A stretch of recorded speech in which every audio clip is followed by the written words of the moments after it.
Olá, alunos, tudo bem? Meu nome é Alex, sou professor de artes e hoje a gente vai estar falando aí sobre arte romana, né? A arte romana aí que teve bastante influência aí de alguns povos antigos, como os etruscos, os próprios gregos também, tiveram influência bem grande a respeito tanto na arquitetura quanto na pintura e e tudo mais aí nessa questão da arte romana. Então, na realidade, eu vou estar falando um pouco mais sobre as esculturas, certo? Então, a escultura romana era de característica, né, de caráter, no caso, realista. E posto eles, pessoal, eles não representavam o belo, porque eles representavam na realidade, eles tentavam retratar fielmente a figura, diferente dos gregos, né, que buscavam aí essa ideia da perfeição de transformar uma pessoa, no caso de uma espécie de deus, né, ou um semideus no caso. Então, entretanto, os artistas romanos, por terem um intenso contato aí com a arte grega, eles acabaram sendo influenciados por elas nas esculturas, certo? Então as esculturas tiveram uma grande influência aí do período dos gregos, né? No caso, quando eles dominaram essa questão da Grécia, eles acabaram pegando o estilo também dos gregos, porque eles ficaram totalmente admirados, né? Então ocorreu então uma certa junção de estilos, né? Os estilos que hoje em dia nessa concepção romana, então é chamada aí de greco-romana, que é uma mistura dos dois, né? Então os romanos, digamos que eles acabou pegando um certo estilo dos gregos, né? Então também, galera, as esculturas e relevos escultóricos costumava adornar os prédios públicos e privados também. Então, no caso, né? E eles aprimoravam um certo realismo também e ocupavam espaços especiais em obras arquitetônicas. Então, na realidade, também enriquecendo no caso, e complementando toda essa questão da arte, né? Então, a arte romana ela é muito forte em todos os aspectos, né? Somando isso daí, galera, os romanos também, eles aproveitaram, na realidade, a bagagem dos etruscos, né? Onde era bastante desenvolvida. Os etruscos foi uma civilização que vieram bem antes dos romanos e eles eram bem afastados aí no caso, né? Tem bastante coisa aí sobre os etruscos, as etruscas, né? Então eles acabaram dominando o povo etrusco, no caso, e eles acabaram pegando alguns padrões estéticos, tanto dos etruscos como dos gregos que eles admiravam, certo? Os etruscos foram uma civilização aí que eles acreditavam em vida após a morte. Só para você ter uma ideia, eles acabavam é, colocando, né, a pessoa já falecida no caso e alguns objetos pessoais em volta dela ali, né? Então tinha uma questão um pouco dos egípcios, né? Que os egípcios acreditavam na vida após a morte. Na realidade, os etruscos, como os egípcios, eles tinham essa visão de que a morte era apenas uma continuação, né? Mas enfim, vou continuando aqui falando sobre os romanos, né? Na realidade, quando os romanos eles conquistaram a Grécia, eles ficaram fascinados, né, com a arte grega, na realidade, e eles começaram a imitar os gregos, né? Então, daí, pessoal, resulta aí muitas características da arte grega que são encontradas na arte romana. Não tem como, dá até para confundir as duas, que são muito parecidas mesmo, né? Então, como é no caso aí da mitologia, que eles também acabaram pegando algumas características aí dos gregos, certo? Então, para a gente continuar falando aqui sobre os romanos, acho que tem bastante coisa mesmo relacionada a isso. A arte romana, pessoal, só para você ter uma ideia, ela foi produzida aí aproximadamente, né, no século 8 mais ou menos antes de Cristo, certo? E, e o que que acontece? O que que a arte romana ela acabou tendo essa influência grande dos etruscos e dos gregos e acabou se tornando uma manifestação artística mais significativa, né? E forte em Roma, no caso, ali na Europa, porque a arte romana ela se tornou muito forte por mais que ela tenha recebido essa influência dessas duas civilizações, no caso, elas acabou criando uma identidade própria, certo? Então, a arte romana ela vem crescendo cada vez mais, né? E veio crescendo e se tornou aí uma espécie é, de obra que os historiadores, tanto os artistas plásticos, admiram bastante, principalmente no caso tanto de escultura como de pintura. Eu acho que escultura talvez um pouco mais, eu acho que pela perfeição, né, que eles aprimoraram o que os gregos fizeram e aprimoraram o que os etruscos fizeram, porque os etruscos, no caso, as esculturas elas eram mais rígidas, certo? E os romanos eles começaram a aperfeiçoar isso de uma delicadeza enorme. Então eu vou passar para vocês algumas características da arte romana, certo? Então a arte romana, ela, como eu disse para vocês, ela teve influências etruscas, né? Que esse nome etrusco aí vem de um período de um rei que eles tinham esse nome no caso. E a expressão realista, né? Então, quando eu falo a expressão realista, eu acho que talvez fica meio assim, porque o que acontece? Os etruscos eles faziam uma expressão bacana, mas como eu disse algum tempinho atrás aí, os romanos eles acabaram aperfeiçoando a arte etrusca, certo? Então a expressão realista fica mais para os romanos do que para o próprio etrusco, porque os etruscos eles tinham ferramenta, mas talvez os romanos eles aperfeiçoaram melhor isso daí para o realismo, certo? Eles faziam coisas incríveis, galera, de fazer um véu em um rosto, por exemplo, num mármore Carrara, e em vários outros materiais aí que só os artistas mesmo, que dominavam a técnica de escultura poderia fazer, certo? Então, a influência da arte grega, expressão do ideal de beleza, que eles acabaram dominando isso daí, eles pegaram essa perfeição grega e eles começaram a produzir obras belíssimas, exatamente pelo fato deles admirar muitos gregos, né? Então eles aperfeiçoaram mais ainda. Só que aquela ideia, né? Os romanos eles voltavam muito para a arte do realismo e às vezes a pessoa tinha uma ruga, um traço mais parecido com ela. Eles ligavam muito para essa questão, talvez não tanto da beleza da pessoa, mas pro realismo, né? Então são características aí que é importante eu citar aí para vocês, tá? O uso do arco e abóbadas na arquitetura, que fazia parte enfim, da característica da arte romana. A representação realista na escultura, que eu citei agora para vocês, que era... Eles tentavam fazer isso o mais belo possível, nesse sentido, quando eu falo mais belo sentido, o mais parecido possível do ser humano, tá? Principalmente do rosto, do corpo. Eles ligavam bastante também por essa questão aí, né, do físico e tudo mais. Mas era mais os gregos, né? Então tinha aquela coisa que era muito parecido mesmo, realmente. Então, colorido, delicadeza e a precisão de detalhes na pintura, certo? Então são algumas características aí que é importante estar citando para você sobre a arte romana, certo? Aí tem no caso, o Júlio César, que é um busto, né, na realidade. E o que acontece? Geralmente os bustos, galera, era muito voltado aí para representar as pessoas importantes, né? Então, geralmente as pessoas mais importantes eram retratadas através dos bustos, né? Então, os imperadores, no caso, pessoal, eles eram retratados como estátuas imponentes, né? E com postura aí de autoridade, né? Exibindo como verdadeiros deuses, né? E o busto, galera, só para ficar claro também para vocês, geralmente é alguma pessoa muito importante da família, né? Geralmente um chefe da família, ele acabava sendo retratado aí no busto. E eu já cheguei a ver esses bustos de perto, né?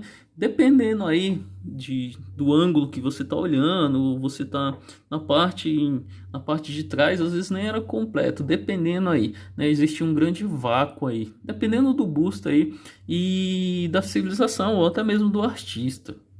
Então, um exemplo bacana aí é o Júlio César, que vocês podem observar aí na obra, certo? Então, a parte família, exatamente o que eu estava falando para vocês, pessoal. Geralmente um chefe de família, a partir do momento que ele morria, os familiares, geralmente a nobreza, né? Eles acabavam homenageando esse chefe de família, né, com uma escultura. Então essa escultura era retratado o rosto dele, geralmente o rosto, essa questão do busto, né?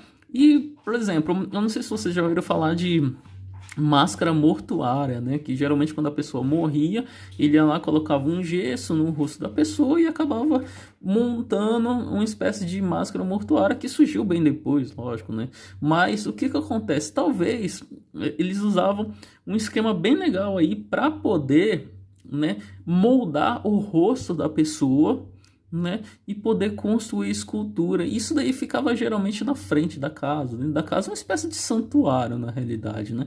A pessoa, geralmente, quem fazia isso era família de muitas posses, né? Família que tinha muito dinheiro. Certo, galera? Então, tem aí uma imagem bem legal, bem imponente aí, mostrando o imperador Augusto, né? Então, o imperador Augusto, pessoal, é um exemplo, na realidade, de uma obra-prima, né? Na realidade, ele foi também o primeiro imperador aí romano, né? Essa obra aí foi produzida aí por volta aí 19 antes de Cristo, né? O escultor, pessoal, ele buscou retratar as feições real dessa personalidade. Então, o que vocês estão vendo aí é provavelmente ele, tá? Porque é muito parecido, não que eu tenha conhecido, mas a ideia mesmo é buscar as feições real mesmo da personalidade da pessoa, tanto a personalidade quanto a forma física dela. Lógico que eles dão sempre uma incrementada, né? Aquela questão mais imponente. Então a estátua também, ela foi ornamentada assim, com vestimentas romanas. Você pode ver aí no caso o braço, né, o braço firme dele, no sentido mais horizontal, né, com forma mais imponente aí, como se dirigir aos seus súditos. Por exemplo, a partir do momento que ele está todo imponente assim com o braço levantado, passa uma questão de autoridade, né, como se ele fosse falar algo e as pessoas tivessem que prestar atenção na voz dele, né?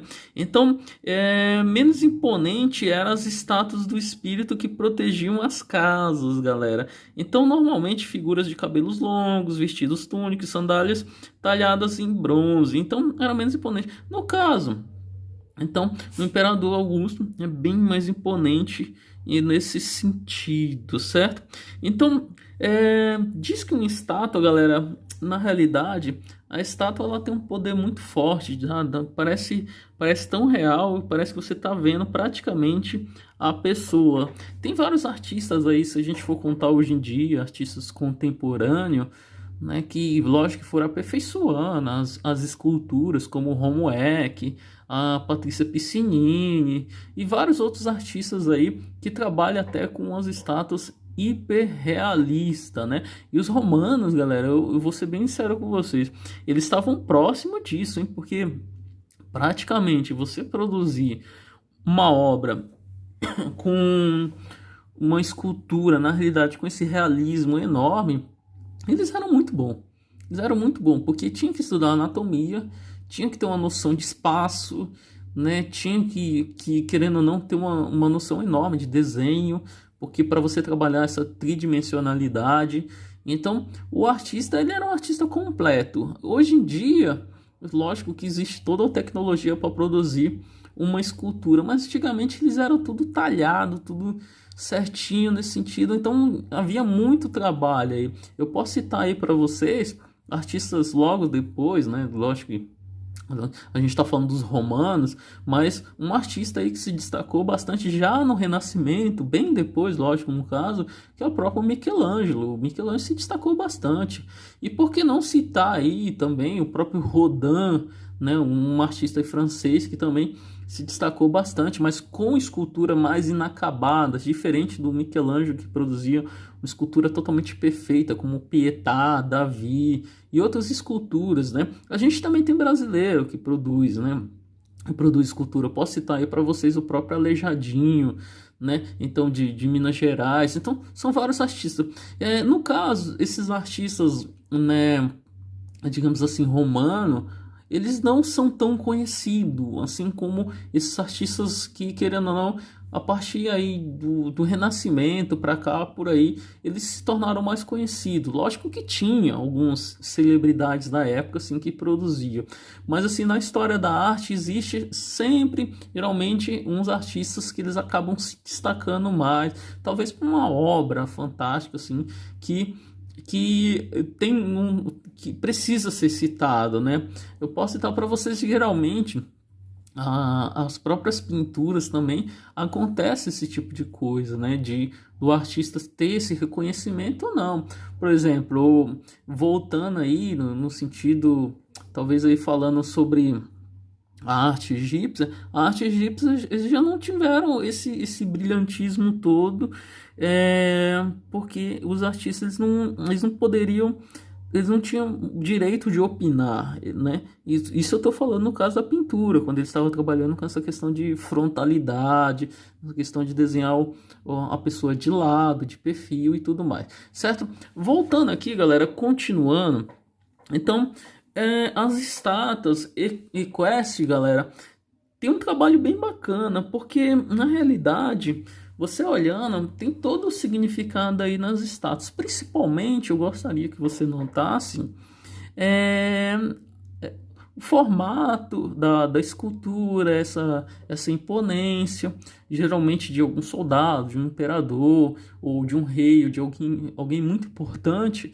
no cavalo, mas tem todo o significado artístico por trás da escultura, não é simplesmente construir, fazer, talhar uma escultura, e sim você observar e fazer uma leitura visual, né? Uma leitura onde você vai encontrar detalhes, né? Simetria, dinâmica na obra, você vai encontrar movimento.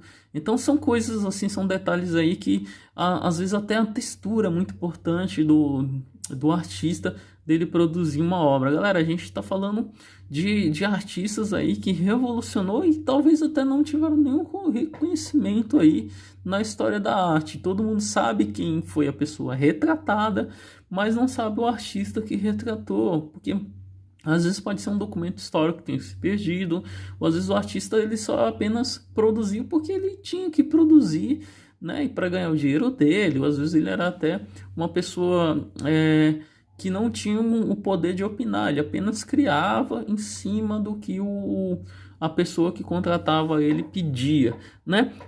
Um exemplo bem legal das estátuas equestres, eu posso citar para vocês. Então, numa estátua de uma pessoa sentada num cavalo, se o cavalo estiver com as duas patas da frente levantada, como no primeiro exemplo aí que você pode ver, né?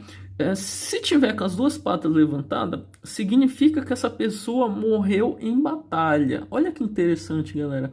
Então, até a estátua tem um significado enorme, principalmente conforme você vai andar, até mesmo no centro de São Paulo, você vai andar em outra região aí, ou nos bairros, ou talvez até em um outro país, você vai observar geralmente algumas estátuas que ficam na praça, e geralmente retratando algum imperador, alguém muito importante, e eu queria que vocês observassem exatamente isso. Se as patas do cavalo estiver levantado, tem um significado, tá bom? Então, se o cavalo tiver com as duas patas aí levantadas, como no primeiro exemplo, significa que a pessoa morreu em batalha.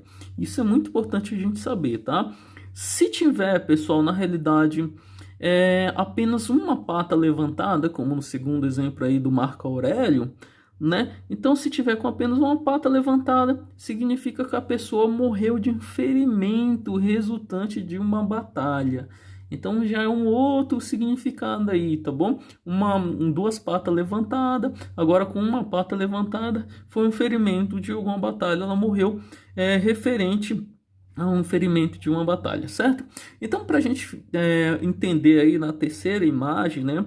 E se o cavalo tiver, no caso, com as duas patas no chão, né? Significa que a pessoa teve uma morte natural. Então, são alguns significados aí das estátuas equestres que vale a pena a gente tentar entender sobre essa formação, essa questão mais artística aí do escultor, certo? Então, para continuar falando da pintura romana, galera, as pinturas romanas elas eram realizadas em murais ou afresco, né? No caso, o que são afrescos? São pinturas aí que ela é produzida conforme ela tá fresca, elas são usados pigmentos naturais, então já é usado provavelmente massa, gesso e tudo mais assim, mas elas não secam tão rápido, então tem um processo ali de secagem, certo? E na realidade, essas pinturas aí, pessoal, elas possuíam tridimensionalidade, que dava sensação aí de 3D, né? Uma sensação que você está entrando dentro da tela, né? Então, os romanos já dominavam isso daí, já tinham uma noção de tridimensionalidade, já tinham uma noção de ponto de fuga, né? Lógico que se a gente for contar no Renascimento, o ponto de fuga ele vai surgir bem mais forte aí, né? Com o grande Rafael Sanzio na pintura Escola de Atenas, né? Mas a tridimensionalidade era muito forte ali, já presente nas pinturas romanas, certo? E os materiais, pessoal, geralmente eles variavam, tá? Por exemplo, eles usavam, deixa eu tentar lembrar aqui, metais em pó, vidro pulverizado, substância extraída de moluscos, eles usavam pó de madeira e até seiva de árvore. Eles usavam várias coisas, galera, porque se você for contar na pintura, quando não existia tinta óleo, não existia a tinta acrílica, aquarela, então não existiam esses materiais assim, eles tinham que produzir apenas com materiais que eles pegavam aí na floresta, ou planta, carvão, né? Eles iam produzir, sei lá, um pigmento branco, pegava a conchinha do mar, só um exemplo, aí batia ela e virava pigmento branco. Se queria produzir uma tinta vermelha, pegava urucum, né? Então tinha vários pigmentos aí que iam transformando, esses pigmentos naturais que iam transformando em tinta, né? Ou até mesmo têmpera, né? Dá para fazer vários esquemas aí com tinta para a gente conseguir pintar é, pintar uma obra, né, no caso. Então algumas dicas, lógico, que eu passei para vocês falando sobre essa questão da arte romana, né, que lógico que é uma arte aí que cresceu muito, né? Foi crescendo e hoje em dia a gente está falando sobre ela aqui, né? Então, só para vocês visualizar também uma pintura romana, para vocês terem noção de como seria, segue um próximo slide aí, uma pintura romana aí na Vila dos Mistérios, pessoal. Isso daí é uma pintura em Pompeia, século I antes de Cristo, galera. Pompeia foi uma cidade aí que na realidade foi uma cidade que foi soterrada até pelo vulcão Vesúvio, né? O vulcão Vesúvio entrou em erupção e as pessoas foram soterradas. Então, nesse caso, eles foram soterrados e depois de muitos e muitos anos, essa cidade foi descoberta, né? E eles foram cavando, né? Alguns especialistas tiraram a terra e notaram que existia alguns vagos na terra, né? Esses vagos na terra, na realidade, eram o formato de um corpo. Então, eles, se eu não me engano, eles colocaram algum produto, uma espécie de cal, de gesso, alguma coisa que secava mais rápido, e eles preencheram esse buraco na terra, e quando eles cavaram, tirando todo o entorno da terra, eles viram que tinha o formato de um corpo humano, e assim eles acabaram fazendo esse processo em vários vácuos na terra. E hoje em dia você pode verificar, tanto em museus, lógico, que lá na Europa, né, principalmente aí né, em alguns museus conhecidos, né, de Roma, enfim, você pode verificar que as pessoas viraram pedras, né, no caso, mas através dessa técnica que foi usada, não que o vulcão transformou ela em pedra, certo? Então são algumas características aí que é importante a gente entender. Então Pompeia, galera, era um bairro muito novo, muito grande, né? Eu acho que era equivalente, não sei, uns 7 bairros mais ou menos de tão grande que era. Então foram cidades aí, crianças, cachorros, animais, foram praticamente dizimados aí pela erupção desse vulcão Vesúvio, certo? E não só Pompeia, como também tem uma cidade também que fica muito próxima, que chama Herculano. Então são duas cidades aí que vale a pena se dar uma pesquisadinha para você entender sobre esse tipo de pintura, certo? Então, as pinturas, elas caracterizam muito nesse sentido, certo? Geralmente são afresco, né? O que eu expliquei para você, até mesmo o teto da Capela Sistina, muito tempo depois, o próprio Michelangelo, ele pinta, né, um afresco, né, contando lá sobre a chegada de Jesus Cristo, enfim, todas as cenas bíblicas ali é retratado até mesmo quando no final da vida do Michelangelo ele pintou, né, a obra chamada O Juízo Final.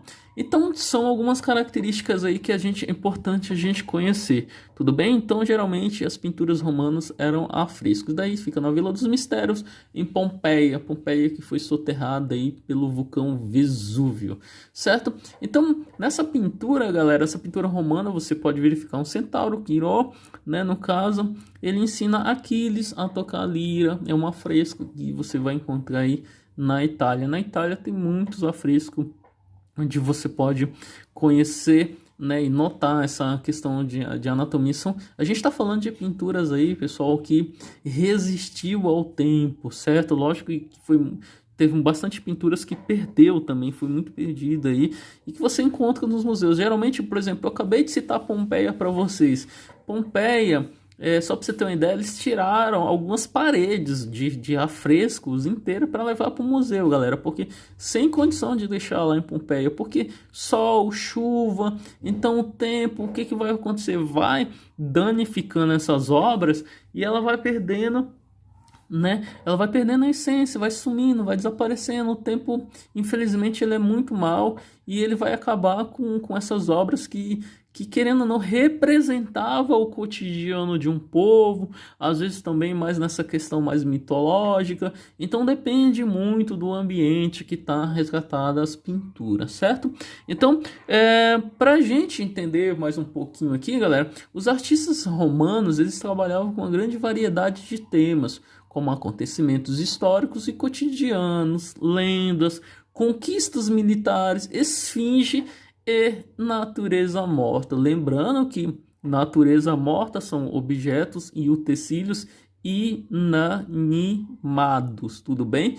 Então, para a gente estar finalizando, galera, eu queria mostrar aí esse sarcófago no caso dos esposos, que é um exemplo de arte etrusca, pessoal. Isso daí você vai encontrar aí na Vila Giulia, tá bom? Vila Giulia, que fica em Roma, tudo bem? No Museu Nacional Etrusco, certo? No Museu Nacional Etrusco você visualiza, enfim, obras enormes, enfim, várias coisas, principalmente vasos, né? Eu tive a oportunidade de conhecer esse museu na Vila Giulia, certo? Então vou ficando por aqui, galera. Um grande abraço, espero que vocês tenham gostado da aula, eu espero que vocês tenham entendido aí sobre um pouco de escultura etrusca, sobre um pouco de escultura romana, um pouquinho, querendo ou não, acabou entrando um pouquinho na grega, para a gente entender aí essa transição, né? Era uma cópia da grega, só que mais aperfeiçoada, no sentido lógico que eles criaram uma característica única deles, enfim, principalmente aí também na pintura, né? Eu tentei dar uma pequena pincelada aí mostrando o que significa a arte romana, certo? E escultura grega aí a gente pode citar aí, né? Eu acho que o Coliseu de Roma, acho que entra como além de ser uma das 7 maravilhas do mundo, né? Eu acho que entra como a parte mais arquitetônica, né? de Roma, certo? Então vou ficando por aqui, galera. Um grande abraço, espero que vocês tenham gostado e até a próxima aula aí, tudo bem? Até breve.